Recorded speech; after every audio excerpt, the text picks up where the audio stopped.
Danes sнимаме, значи, едновременно се по-другачен видео од сите.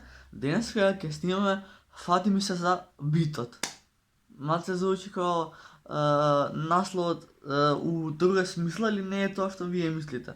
Значи, "Фати ми се за битот". Значи, ќе пуштам рандом бит, а на тој бит јас ќе пробам да отпеам песна од Клинец. Значи, "Фати ми се за битот" е видеото. Да. Колку сум јас паметен, бе, какви видеа ми текнува. Абе, јас сум IQ 669, бате.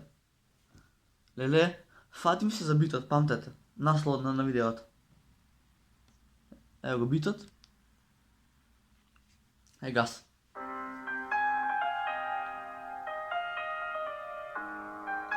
Sunce prestani da siješ mene, potrebna je tama. I tišina jer u glavi je galama. Ne sije noću, ništa nije isto. Svoje ljude volim, al ne verujem nikom. Al mama, ne verujem nikom. Mislim da previše pričam, mislim da premalo govorim. Zašto se preteško gradi, a se prelako obori? Ja se prečesto pitam, da li je sve na iznad. Istinu rekao svima, al sebi ne mogu da priznam. Moram da pazim se želim, svaka še želja i ostvari. Samo što dozi na način što ne mogu ni da pretpostavim. Ne mogu misli da pratim, ne mogu vreme da vratim. Prerano shvatio stvari što nisam ih hteo da shvatim.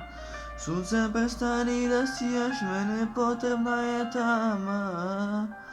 I tišina je u glavi je galama. Nek sije noću, ništa nije isto.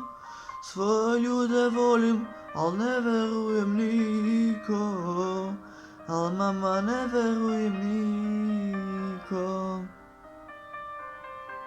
Sad vtoi deel. Al mama, ne verujem nikom. Ne verujem nikom. Ne verujem nikom. Stalno se menja, a ja bih voleo da neke stvari ne shvatam.